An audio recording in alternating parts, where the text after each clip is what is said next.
গাজায় যুদ্ধবিরতির যে কার্যকরে পুরো উপত্যকা জুড়ে চলছে এখন ফিলিস্তিনিদের উল্লাস। বুধবার যুদ্ধবিরতিতে সম্মত হয়েছে হামাস ইসরায়েলের দুপক্ষই। মধ্যস্থতাকারীদের এই সুসংবাদ প্রকাশের সাথে সাথেই রাস্তায় নামেন গাজাবাসী।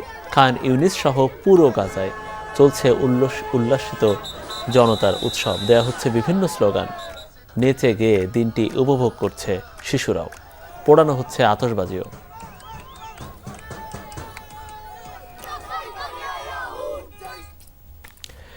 দর্শক, এই যে ফিলিস্তিনের গাজায় যুদ্ধবিরতির যে প্রক্রিয়া সেটা শুরু থেকে শেষ মোটামুটি পর্যবেক্ষণ করেছেন আমাদের সহকর্মী মীর মুশফিক হাসান। আমরা একটু সরাসরি তার সাথে এই বিষয়টা নিয়ে একটু আলাপ আলোচনা করি। যদিও ৪৭,০০০ মানুষ মারা গেল ইতিমধ্যে মুশফিক, তারপরেও যে আসলে যুদ্ধবিরতি এখন বলা হচ্ছে, কি কি থাকছে আসলে শর্তে এবং কোন কোন বিষয় এদিক দিয়ে গুরুত্ব পাচ্ছে বা কোন কোন ইস্যুগুলো? মনির, গাজা এখন সময় রাত ৯টার কিছু বেশি।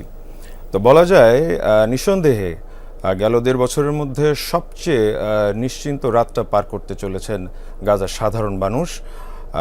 দেখেছেন আপনারা এরই মধ্যে উল্লাসে সেখানকার মানুষ পথে নেমেছেন।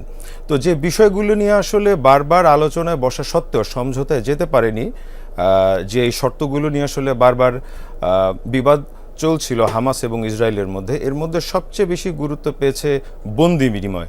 তো দুপক্ষই আসলে দুই পক্ষের বন্দি যারা আছে তাদের মুক্তির বিষয়ে রাজি হয়েছে।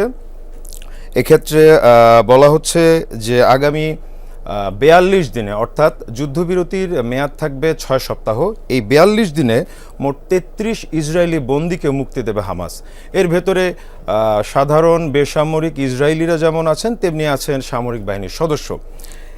এর বিপরীতে কিন্তু বেশ বড় অংশের ফিলিস্তিনিদেরকে মুক্তি দেবে ইসরায়েল, যারা ইসরায়েলি কারাগারে বন্দী আছেন। এই সংখ্যা প্রায় ১,০০০।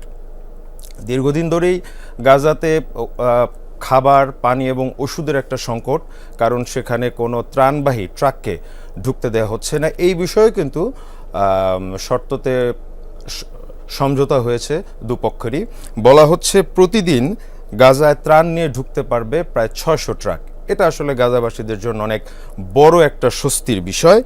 এবং আর একটা বিষয় এখানে সবশেষ যেটা উল্লেখ করা হয়েছে, যে অস্থায়ী এবং স্থায়ীভাবে গাজার এবং গাজার আশেপাশের যে এলাকাগুলোতে ইসরায়েলি যে সেনা ক্যাম্প আছে বা ইসরায়েলি অবস্থান আছে, সেখান থেকে ধীরে ধীরে ইসরায়েলি সেনাদেরকে সরিয়ে নেওয়া হবে। তো এখন পর্যন্ত যে শর্তগুলো আমরা পেয়েছি এই ছিল। বলা হচ্ছে আরও কিছু শর্ত ধীরে ধীরে উল্লেখ করা হবে। রোববার থেকে এই পুরো চুক্তিটি কার্যকর হওয়ার সম্ভাবনা আছে। মনির, অনেক অনেক ধন্যবাদ আপনাকে মীর মুশফিক।